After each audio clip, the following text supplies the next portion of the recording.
You're good? You're too big for the seat?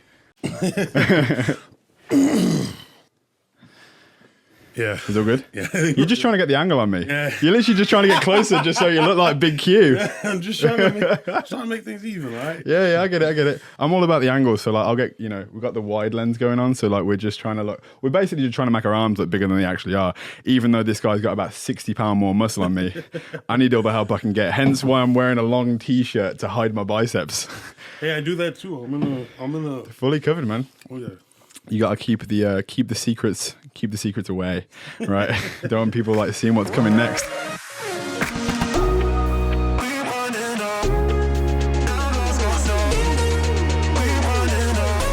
Welcome to the next episode of the Hardcast. Today, we actually have our first ever guest, which is a good friend of mine.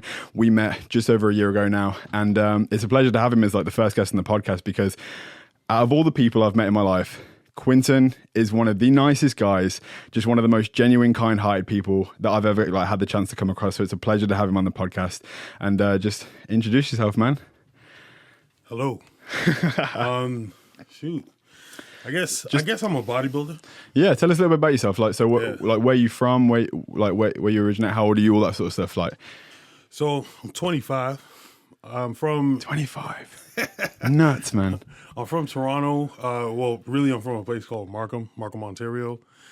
I just feel like I'm a regular guy. I just happen to lift weights and be kind of heavy. Just happen to be like insanely genetically gifted and just looks at weights and gets massive. See, when did you know, or when did you did you do sports growing up? Yes. So what kind of sports did you do? I did almost everything but hockey. But hockey's a very Canadian sport, right? I'm black. I got no business doing hockey, and I knew that from a young age. So I did like softball, t-ball when I was like 6. Yeah. I did soccer. I wasn't good at soccer. And then I did track and field, basketball, and football. And I just stuck with basketball all throughout high school, and then a little bit of track. And then I started lifting. Pretty much everything, man. That's insane. And what age were you when like you stopped doing all those kind of sports and you went into like bodybuilding? So I had periods where I lifted before. Okay. So when I was about 13, my dad started bringing me to the gym, and I would go like once a week on Saturdays. To like build up the physique to perform well in like what you were doing. Yeah. Well, no, I was just trying to like look good. Oh, just generally. Oh, wow. Yeah, I was still playing sports, but I'm like, okay, like I also wanted to look good, and I wanted a stronger punch. So you were trying to get like big biceps for the girls at 13 already? Yeah, pretty much. And I also wanted to intimidate my peers. I don't know. It was weird, but then, excuse me, it worked. And then like at school, it wasn't like I wanted to be like the strong guy, and then people were really scared. Like I'd flex and be like, ew. And I'm like, oh, like I don't want to be gross. When you're younger, muscles are like disgusting. Yeah. Because people are like, oh, like what is that coming out? I remember being in like middle school and showing or like being like searching pictures of like bodybuilders that I wanted to look like, even in middle school. Mm-hmm. And the girls would just be like, look at their legs. Like, why would anybody want to look like that? It's like a growing fetus inside his body. But like, obviously you admire to be that. Yeah. But when you're younger, people are just like, why would you want to ever look like that? But obviously when you're younger, you want to look like Superman, right? You want to look like the people, Goku from fucking Dragon Ball Z or whatever else. Like, so I feel like the I guess the origin of like, wanting to be a bodybuilder can come from like such a young age, right? So did you always know you wanted to be a bodybuilder? No, I actually wanted to be a basketball player, so I was hoping to get really You got the height. No. Tall. No? For basketball, we're short. Like 6'1", like as a regular person, like we're pretty tall. But in the NBA, I think the average height is probably like 6'5". 6'5". Oh man. Wow, I'm fucking, that was never gonna happen for me. Oh my God. Yeah, and I was okay locally. Yeah. But in comparison to like the other guys 6'1", to make it at our height, you have to be ridiculous, like stupid talented. Yeah, so I wasn't that. Like the fact that wasn't for you, it led you on to do something that you become very, very talented in. Mm-hmm. Like if I remember rightly, you got your Ifbb Pro card naturally. Yeah. That is just absolutely. I mean, I'm trying to get my pro card right now, and I'm far from natural. I am far from that. It's crazy. Like when you started lifting weights when you were 13, did people call you a natural straight away? Because you grew muscle pretty fast. Like I feel like because you got good genetics to like grow muscle quite fast naturally. Yeah. Did you get called out by like your friends or your family? So pretty much that period when I was training, it only lasted like 2 to 3 months, and then I stopped. Okay. Because obviously, like, I was getting called gross at school. Oh, wait, 2 weeks. No, 2 to 3 months. I was gonna. I heard you wrong. I was like 2 weeks. Man gets that big. People are calling him disgusting after 2 weeks. It was bad, but it was. I was making progress fast, and I just thought, yo, I'm the hardest worker in this world. Yeah. All you motherfuckers are lazy. I don't know what the fuck genetics are at that age. Of course. So when I was like 17, 18, I realized, okay, the basketball season's ending. I need to keep staying active. I've been an athlete my whole life, and the only option, because to play at the community centers, to play basketball, was costing money. Oh, I didn't have money. Because when you can have all these goals and aspirations as a kid and stuff, but to go to these sports and to play these games, it costs money. And you did a lot, right, when you were younger. So like you have to pay the membership to go get like have a coach and stuff and be able to like show up to practice and stuff. Do you have like a membership? For the team sports, like my parents paid for that. Oh, okay, cool. But because I was 17, and also like, you know, at that point I was at that weird age where like it was like fuck my parents, and my parents were like fuck that guy. Yeah. I was on my own. Of course. And my brother had a gym membership, my older brother. Yeah. Because he worked, he had money. And I was like, we kind of looked the same at that time. Oh, sick. So I would just use his key tag to get in the gym. And that's how I got started training. So you started like properly training to build muscle when you were like 17? Yes. Around that sort of age. And then when did you do your first show? So like from starting, let's just say you started your bodybuilding journey at 17. Yes, you've been to the gym before, you've been involved in sports your whole life. So obviously you have a really athletic frame. Like what some people would dream of having now with years and years of training, you probably had then, right? I've seen pictures on Instagram and stuff of you like your flashbacks when you were like 18 and stuff, 17, and you looked freaking amazing. Just because like, I don't know, man, you got one of those 1 in a million physiques. And it's amazing to see that you've actually like, you've harnessed the potential. And I wanted to talk about in a little bit later, what it feels like. And if you feel like you have a responsibility, having that ability to build muscle, because people would want that and they would want to like, dedicate their life to the goal that is becoming a bodybuilder, but they have to work so much harder. But you working as hard as them, you may get like a little bit more progress, right? Because genetics are a massive thing, as we know. Yes, but we'll go into that. But from starting at 17 all the way until you did your first show, when was that? How many years did you put into bodybuilding? So at that point, like the first year was, you know, I just trained when I could. And so it was like 3-4 times a week. Couple times a week, yeah. So then when I was 18, that's when it became more consistent. Yeah. And I was eating like KFC every day. Like I was was exactly the same. Oh yeah? Yeah. After every session, me and my best friend Lewis, I started at 16 and we go to the local KFC. And I would they used to do these KFC burritos.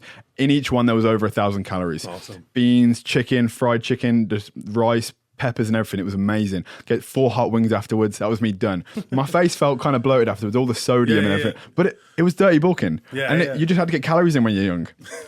So when did you do the first show? So I did the first show at 20. 20. So after like 3 years? Yeah, about 3 years. And I guess, as you said, like I was just seeing a lot of results. Yeah. And people at the gyms locally would always come up to me and be like, you should compete. And I'm like, okay, like this is a sign. And I also had an interest in bodybuilding. You know who else that happened to? Who? Ronnie Coleman. Oh, yeah? Just so you know, for anyone listening, Ronnie Coleman is 8-time Mr. Olympia. And when he had a day job, everyone went up to him at the gym and was like, why have you not done a show? And he decided to do a show and then became Ronnie Coleman, you know? So it's kind of crazy because like genetic wise and the look, I mean, 25, I'm 24 and I get, how much do you weigh right now? Oh, fuck. Like around 300? About 306. 306. Yeah. So if you hear any burps, it's because of the weight, man. It's good. I ain't really like this. Quinton, like, he apologized. He came on and he was like, Brandon, if I burp loads, I'm sorry. My coach is making me eat so much food. I was like, you got to do whatever you got to do, man. Like, the whatever it takes to... That shit's hard to process. Yeah, pack on the size. But like, man, like, so when you did your first show, how many did you do until you turned pro? And when you got into competing, did you know you wanted to be a pro? Was it like, No.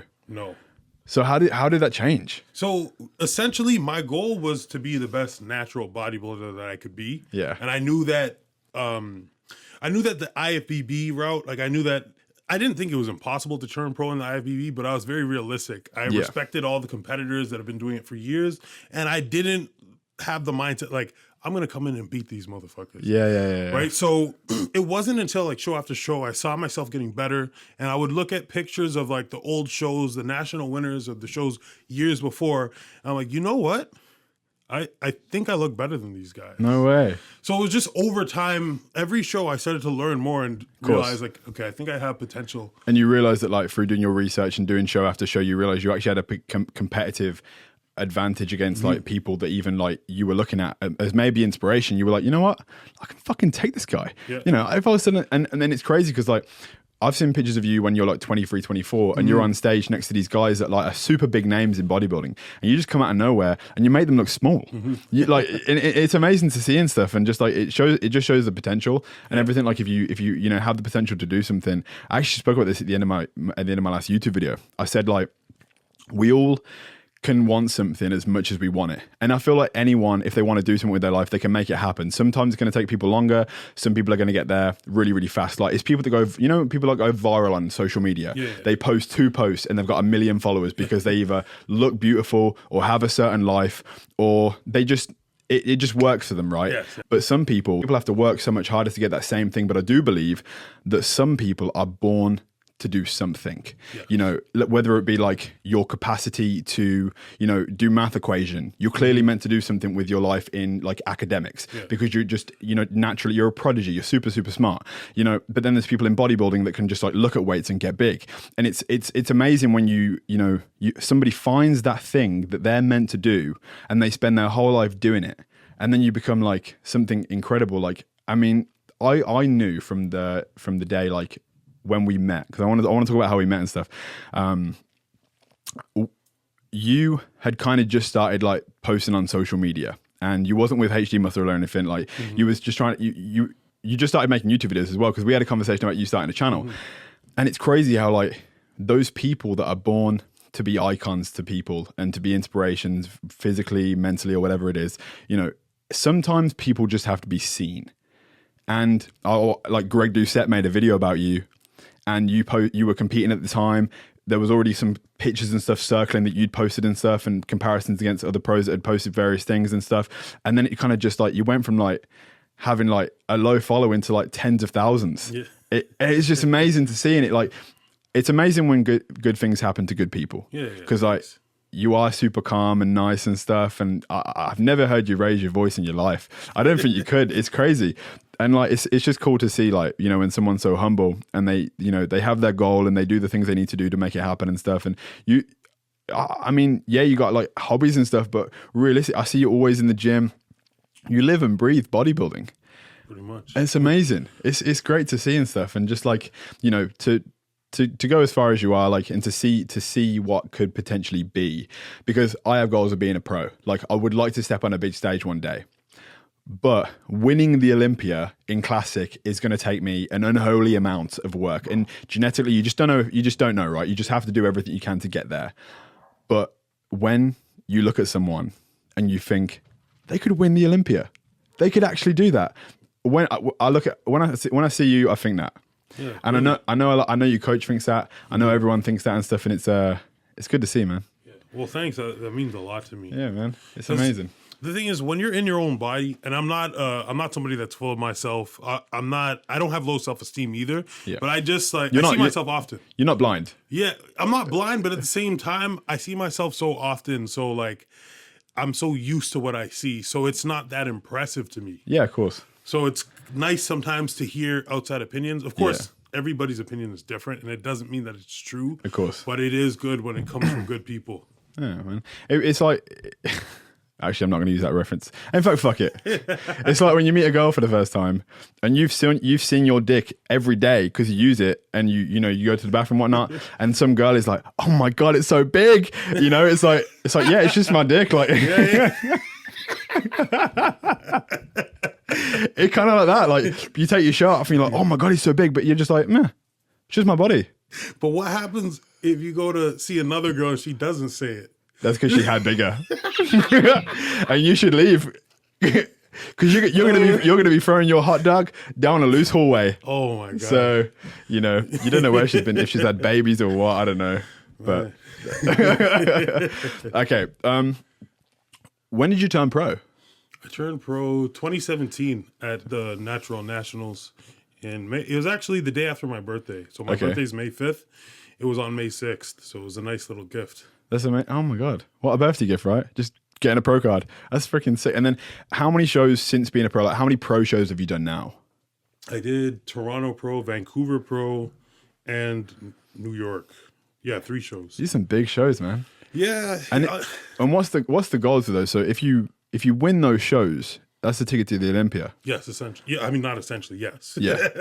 Have you ever tried to do it on points, or would you just want to win that show? Like, there's nothing wrong with doing it on points, but I want to know that I earned my spot. And listen, getting there on points, you still earned your spot. Of course.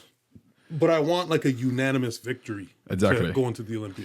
And although you can change your physique quite a lot, you know, from when you qualify to go to the Olympia, by building up points and stuff, let's just say you have to do 3 shows. And no bodybuilder that's as big as these guys want to do 3 shows because you have to do so much. Yeah. But I feel like it's a bragging right. Like when you win that show, you got to the Olympia, and then you can spend that entire rest of the year getting ready for the Olympia and not have to like do various other shows. I feel like it just sets you up in a good position to be on point for the Olympia, having not fatigued yourself for 3 shows prior, right? Yes. Or if you come second twice, is that enough points for the Olympia if you come second twice? Or do you have to do 3 or something? It just depends on what everybody else has done. Okay, because of course, because it's relative to what everyone else got in points as well. Because some guy could have done like 10 shows and placed 3rd, but then just because you got second twice, it don't mean 10 nothing. Shows and he just smokes you on the points. Yeah, nah, it's great, and it's nice that like you definitely want to get to that point where you just like pick a show, you want to win it, and earn your spot. And it, you know, I know that you're just like trying to like keep people happy by saying like it's still like it still means something if you get there on points, but if you get there on points, are you going to win? Yeah, no. You know, it's like definitely not. It would be an anomaly if you were to win just getting there on point, because getting there on points you're scraping by, but it doesn't matter because it's the fucking Olympia. Yeah. Like it doesn't matter. Like you to step on stage and to be an Olympian for that year is just something that's just amazing. I mean, just to play devil's advocate, I agree, but Big Ramy didn't qualify at all. I know. That's crazy, but like he deserved it. I think he deserved it. Of course he did. He deserved it because like hearing the stuff he went through and knowing some of the backstory about how he has to travel various places, do so many different shows, couldn't compete, the whole situation that happened and stuff like leading up with the virus and whatever else. It just like the fact that he won, he didn't just win. He got the People's Champion Award. Like, you know, he was the People's Champ. Yes. Did he win the People's Champion Award? Yeah, he got both. He got both. Yeah. That is just absolutely madness. The people that wanted him to win actually won. And I feel like that's a great direction for the IFBB. Yeah. Because it's hard to avoid the fact that in previous years, you hear talk about, you know, the decision was swayed because of whatever reason, and you want it to truly be fair. And I feel like now the Olympia and the IFBB are really going down the route of being fair. Yeah. I think anyway, especially based on last year and stuff, the way like, you know, Chris wiped the floor with everyone. You could see on the stage, he won classic. He smoked, wiped the floor. Big Ramy. If they gave it to anyone else, Big Ramy was the biggest, arguably the most conditioned. There may have been like a guy that was more conditioned, but overall mass, it's open class bodybuilding. You have to be the freakiest, the leanest, everything, right? And he had that. He had it. So it's fair. And it's nice that you're moving forward into the sport and stuff to know that like the judgment is going to be fair. So if you win, you win. True. Yeah, that's the idea, man. Like I just want to know that I'm good enough to win. Yeah, man. And the crazy thing about it is as hard as I work in the off season and I see, oh shoot, like there's small improvements there. Okay, this is growing, whatever. Like you never really know how good you are until you're up there against good opposition. Of course, because you can compare yourself to people on Instagram all the time. You can, you know, have your banter back and forth with like various competitors. You can compare yourself all you want, but until you're there on stage, it doesn't mean shit. I mean, me being on, I mean, I'm receiving some messages right now because I'm like, when this will go live, I'll be 6 weeks out. I'll be 5.5 weeks out when this goes live. You look really good, by the way. Thanks, man. Yeah. Thank you. I 7 weeks, just under 7 weeks out now. I feel really good because I know that still 7 weeks out, this will be the best I've ever looked. But then it's only the regional. There's another show after this. So it means that like this will be the condition, and then 3 weeks later I can get even leaner, and I can learn even more, which I don't know, it makes me confident. And now I know I'm in good hands. I've been a different coach. I've been doing the whole off season with him too, so he knows my body. And I know I'm just really excited to step on stage again because I love it. When you step on stage, how do you feel?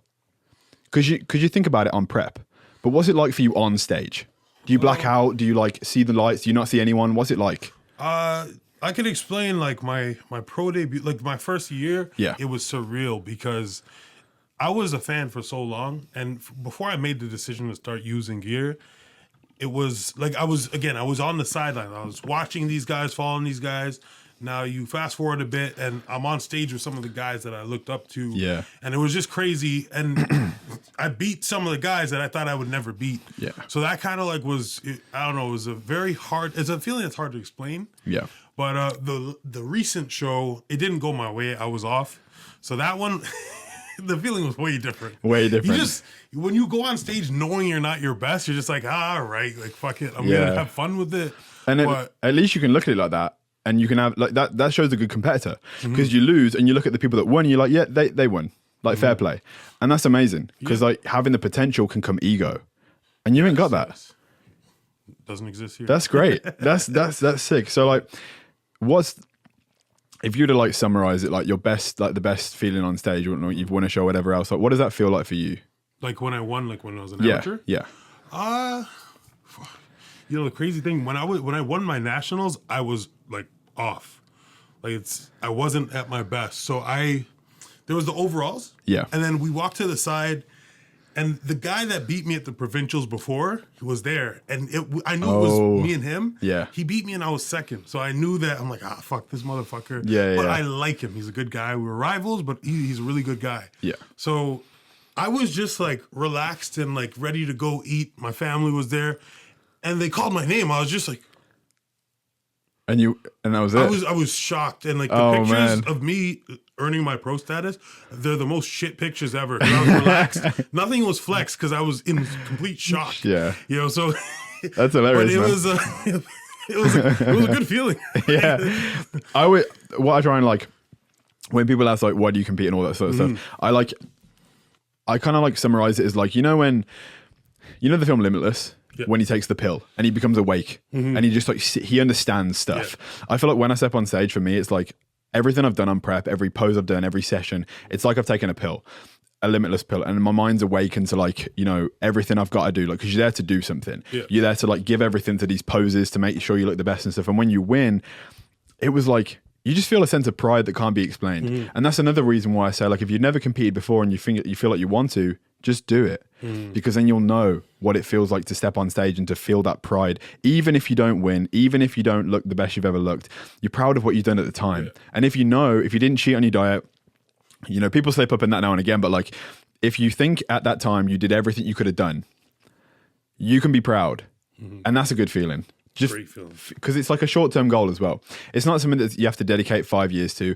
If you've built up a good foundation, you can prep in 3 months. Some people do it in 4, and you feel that sense of accomplishment for what is a short-term goal. Like 3 months isn't long to dedicate yourself to like doing some cardio, having some supplements, and training with more intensity and dropping your calories for just 12 weeks and pushing yourself through something difficult. It's not that hard. Not if you love it. Yeah, it's enjoyable. The last bit's hard. I would say I would agree. I think it's just the last 4 weeks that are really hard. It's miserable, and that's what separates the people, like for the winners from the people that don't win, right? Because everyone can love going to the gym, and everyone loves getting a pump and being shredded and looking good. Everyone loves the feedback. Yeah. But when you're alone and you're in pain, and there's something in the fridge that tastes real good, and you got to not eat it, it's like, wow, like I got to really want this to like stand a chance. I've been through shows, man, where I've like, even my last show, I was 4 days out and I had a massive binge. I slipped the fuck. I still won the show. I don't know how. I think I got like stupid shredded that it kind of like filled me up anyway. So I was able to get away with it.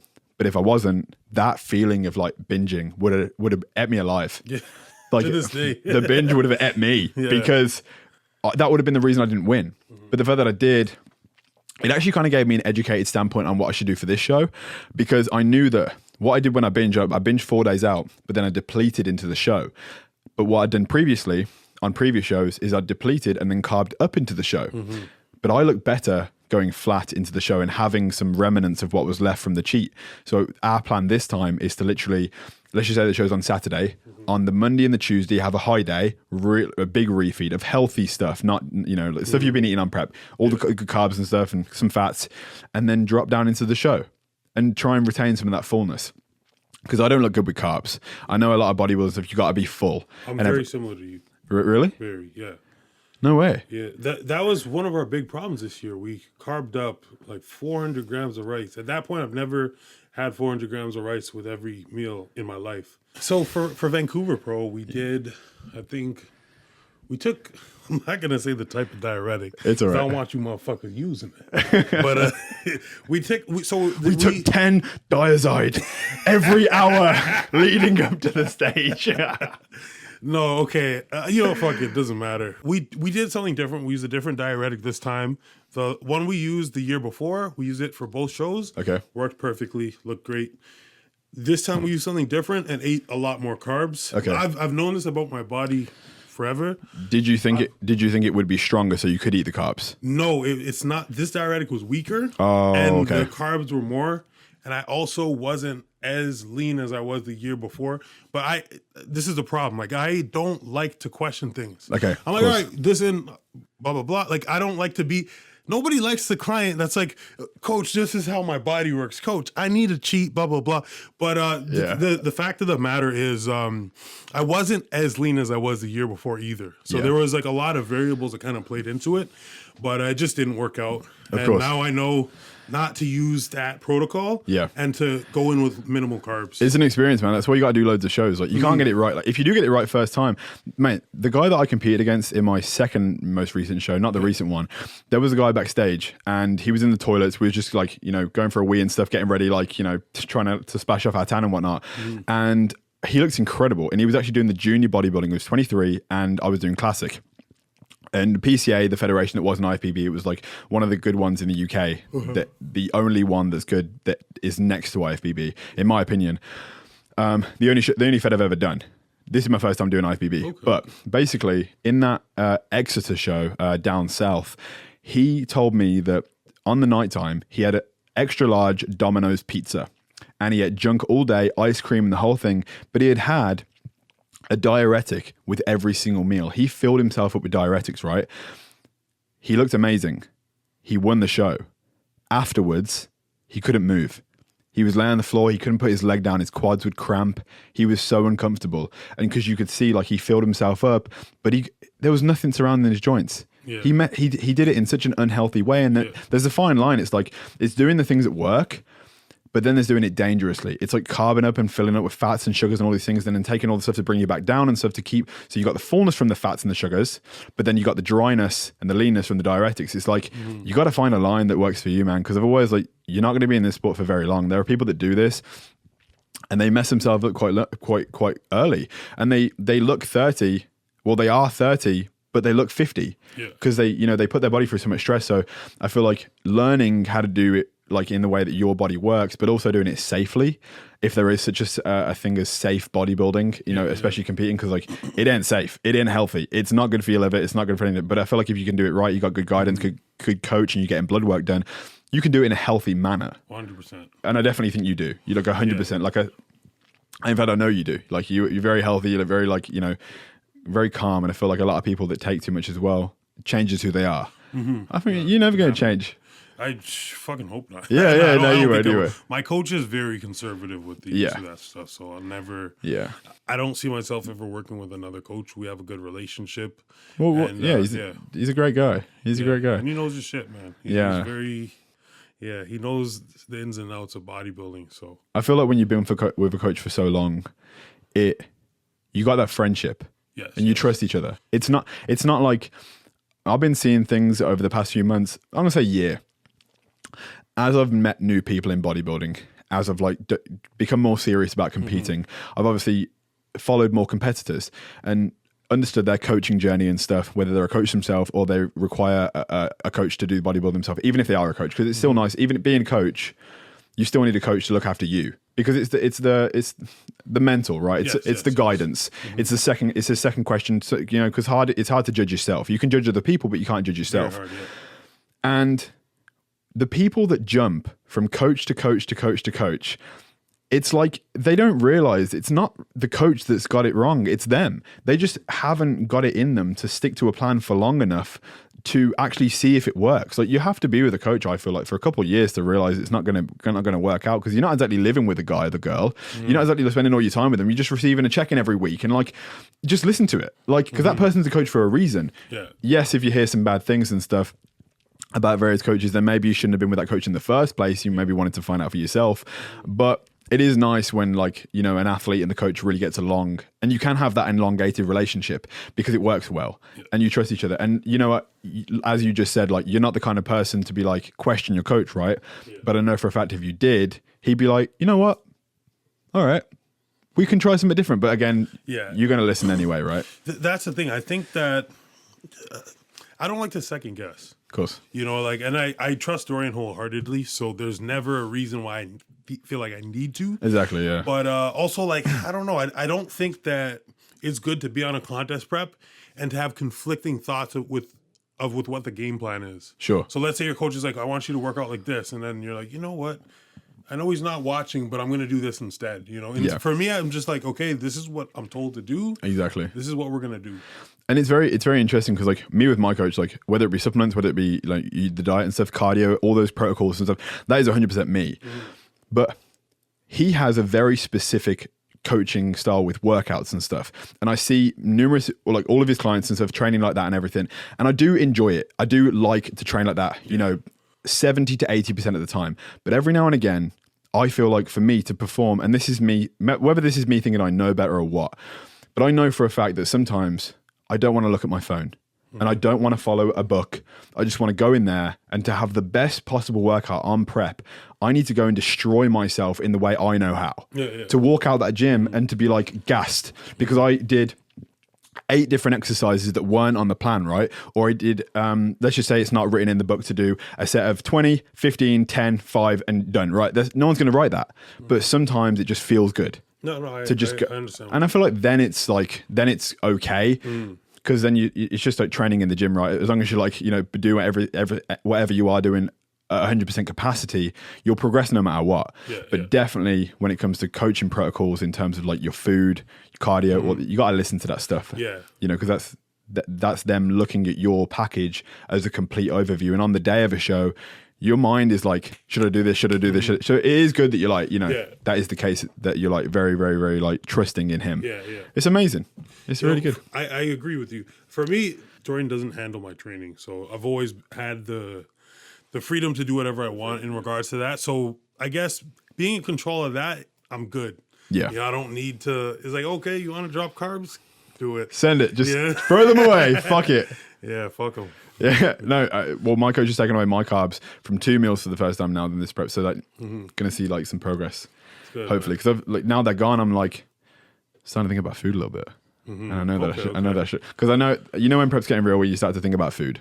Because before, having dreams? No. Okay. I never really have dreams. I've. Man, I don't want to even talk about the dreams I have. Like, fucking, it ain't food. What is it? It ain't food. Honestly, like sometimes I'll wake up, and Geordie will know I had a dream. My girlfriend. Like, if you didn't know I have a girlfriend, it's called Geordie. We're in her basement right now, her mom's basement, recorded. The bed's right there, where it all happens. It's all right there. And she'll know I have a dream because I talk in my sleep. Oh. Yeah. And she's like, what did you dream about? Because she, whether it's interesting or not, right, she just, you know, out of interest, what was it?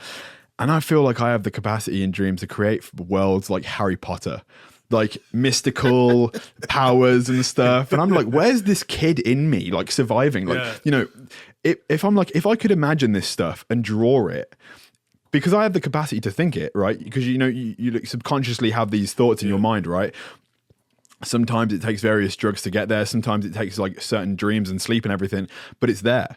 Imagine if we had the ability to like captivate that on a day-to-day basis creatively, right? I feel like artists and stuff have like a clearer tunnel to that part of themselves, because they can like envision a piece of paint, like a painting they want to paint, and they can just put it on paper. You know, it's like that clearer tunnel to that part of themselves. I only get that when I'm dreaming, like somewhat maybe in my real life, but like because I would like to think I'm quite a creative person. Yeah. But the stuff I dream about, I wish you could plug a USB cable into your brain and just have someone watch it, because it'd be like a movie. You should try shrooms. Should try shrooms. Have you done it? I have done a super microdose. I was in Tobermory, and it's mad that this happened in Canada as well. It was like when was it? July last year. I went to Tobermory. Beautiful cottages on the lake, and Steph and Chris, the two people we went with, we went there for the weekend, 4 days, and Chris had some stuff, and I never tried shrooms before in my life. I wanted to try them because I'm the kind of person that like, I want to try everything once. You know, some things, yes, I don't want to try, but the things that interest me and intrigue me. So you don't want to try meth? No. I don't want to try that. But, you know, things like shrooms and everything, because it's just like, I don't want to go too deep into like the spirituality or like the mental awakeness, in my opinion, on that. But I do think that like it does allow you to like think differently for a second, you know, for a moment, right? And it's like, I would like to experience it to its fullest capacity one time, because I took like, honestly, dude, it was like 0.4 grams. And I know like a serving is like 1.5 to 2 grams, right? Anything above 2 grams, and you can be seeing stuff, right? So like I've done my research in it, but like I the only thing I saw was things started to move and vibrate slightly, right? Colors were more vibrant, and I went outside, and the most incredible experience I had on them, and honestly I've ever had in relation to the sky. You've seen the Simpsons movie, you know, when the glass dome is put over Springfield, and you never seen that? It was a long time ago. So in the Simpsons movie, there's a part where Springfield is domed with a big glass dome, and it was like the stars were a big dome over the world, because usually when you look up in the sky, you have to look directly up to see the stars. I could look straight ahead of me and I could see all the stars, which is crazy. And the small stars were like little tadpoles swimming, vibrating in the air, and the big ones were super bright and vibrant. And I've heard this is just a thing in Tobermory because it's a super like, you know, unpolluted place, but also it was enhanced, you know, the beauty of it, because Geordie saw the same thing too. And I was like, so I'm not just tripping. I'm not the only one seeing this. It was just a sense that was enhanced. And it intrigued me to know what it would be like to take them properly, because I've dabbled in things, you know, I've taken, you know, recreational stuff at like festivals and all that kind of thing, but I've never like become like addicted to anything, or like, you know, I don't smoke weed on a regular basis personally, because I don't like the way it makes me feel. Sometimes I wake up with a headache, and whether that's because I haven't done it enough, probably because I know people smoke weed and stuff in bodybuilding quite consistently. I know you dabble in that yourself. You're Canadian, man. Here and there. It's actually National Weed Day today, believe it or not. 420. It's 420. So, you know, we should. I mean, it's one of the first podcasts, maybe deeper into the podcast situation. You know, we could get on it on a podcast, right? Because it's the only really I'm not going to do this on my YouTube videos. It's like a bunch of like, you know, maybe there's younger people watching, but like, what happened to Brandon? Why is he doing this on his, you know, on his YouTube channel, right? This is the R-rated. This is the 18 plus content. But like, do you think that on that topic, do you think that like smoking weed has a direct impact on performance in bodybuilding? I think it might vary from person to person. Okay.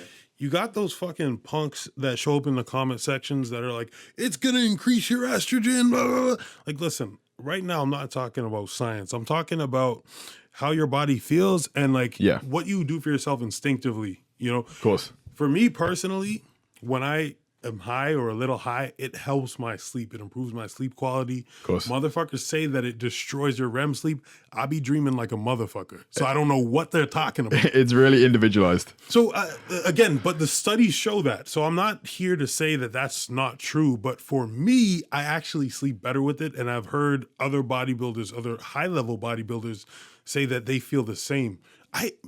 Bro, a high percentage of bodybuilders light it up before they go to bed. And just help them sleep. I've heard. And it's like, sometimes people are scared to talk about this because it is like a very touchy topic. Maybe weed's illegal in their country, so they can't talk about it, right? But here, being in Canada where it's like fully legal to smoke weed and stuff, you can go to the store and just smoke it in the street and it's completely fine. You just can't do it and drive. Same as drinking and driving, you just can't do that, obviously. But have you ever done that and trained? So I used to train high, actually. This was a while back. I was like 20, maybe, before my first show. I was going to the gym high as fuck. I've heard that it increases your sensation in getting a pump. 100%. 100%. You're going to be selling this. Here's the thing. Like, you want to talk about a mind-muscle connection? When you're high, okay, so let me slow down. Let me pull it back for a bit. If you are too high, if you are very high, it might not be very good. Of course. But when you're like just a good, like when you're touched, you know, like let's say you have like a decent sized spliff, you smoke that, you chill for a bit, have a meal. That would fuck me up, dude. Go to the gym. Oh, well, when you don't do it often, yes, you will. But like if you do it like every now and then and you do it and you go to the gym, it's just like when you're like when you're doing like a cable chest press, you feel things. You feel it's like you can feel the muscle fibers. They're talking to you like, "Hey, motherfucker, I'm here and I'm pumped." And I'm pumped. Or if I'm not pumped, like, come on, squeeze a little harder. See, but I've never had trouble with getting pumped or with my workouts when I was high. When you was high.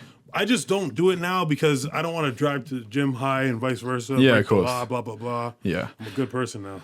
You're a good person now. No, it's interesting to think, and it definitely intrigues me as well because, like, the idea of, like, you know, sometimes being on prep as well, sometimes it's hard to get a pump because it's hard to contract the muscles because you are so depleted.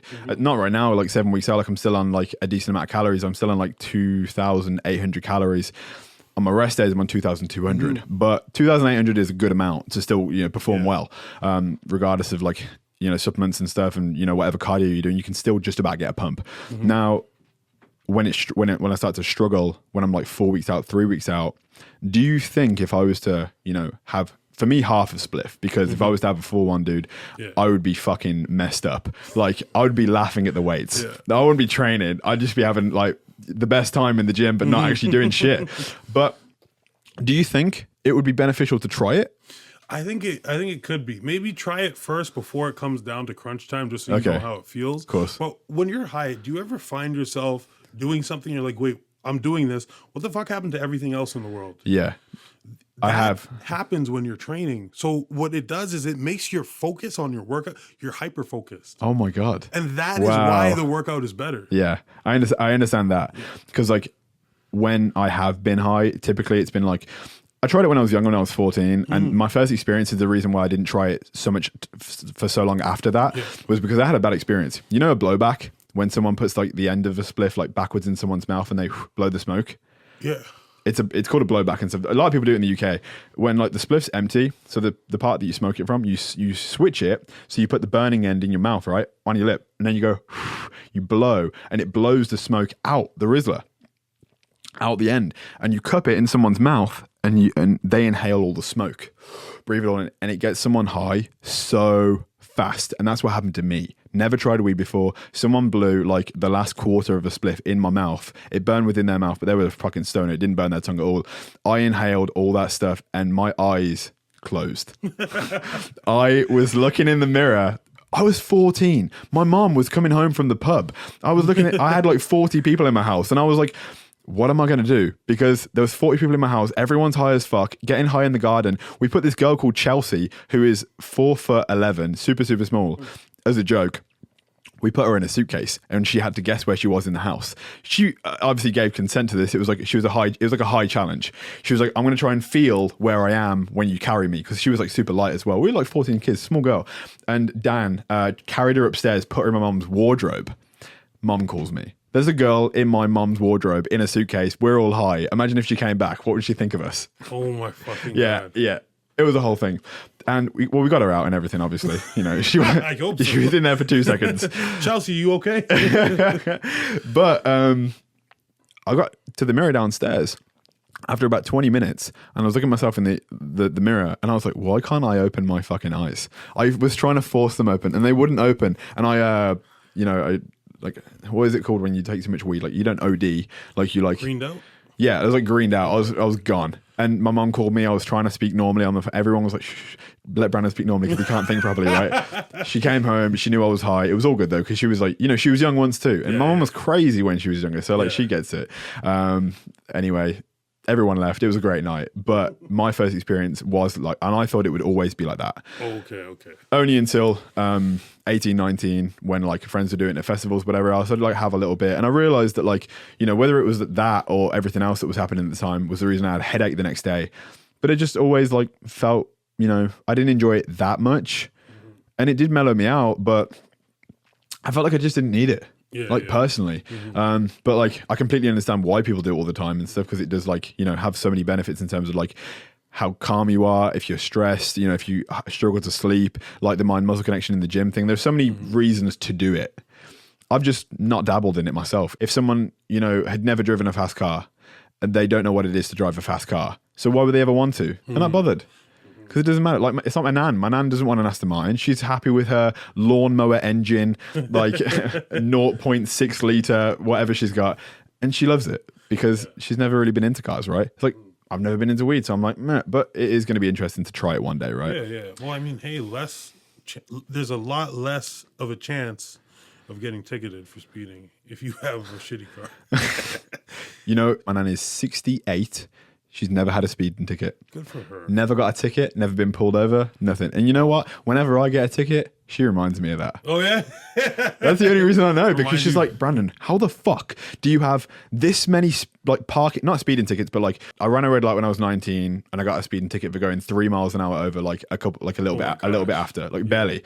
And I got a speeding ticket in Canada as well. That was a whole other thing. But because I didn't realize, the cops on the side of the road, there's cameras in the UK. You can see them. Cops here hide in the little crevices and wait for you to come around. And I wasn't sure of that when I came here. Those fucking pussies. Yeah. No. How do they do that? Why do they do that? They're trying to purposely fuck you over. Whenever I get a ticket, my nan's just like, how the hell have you done this? How have I gone through my whole life and never got one, but you get a parking ticket all the time? And I'm just like, Mum, it's more practical to park right outside where you're going to be 5 minutes and hope for the best. That's just me being stupid and being young. Just like life's a challenge. Everything's a time bomb, right? You're trying to like get everything done as fast as you can. You're just trying to support the government. That's all. That's it. That's all we're doing recently.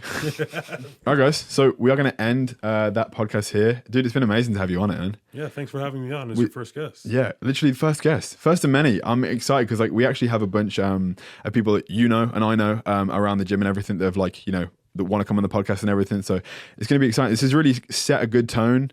And I really hope everyone listening enjoyed it because it's not just me talking. It's like, someone really interesting, talented and stuff and a super nice guy. So drop Quinton a follow. What's your Instagram? Quinn Beastwood. Quinn Beastwood. So Quinton's Instagram is Quinn Beastwood. He has a YouTube channel. You'll probably be able to find all that on his Instagram as well. It's just his name. His name is on his Instagram. You'll find it if you do want to support Quinton and check him out. But man, this has been awesome. Thanks, man. Hi, dude. Appreciate you being on the first one. All right. All right, guys, that was the second episode of the Hardcast. Let me know on social media. Drop me a DM. Let me know what you think about the podcast or in the comments if you're watching on YouTube right now.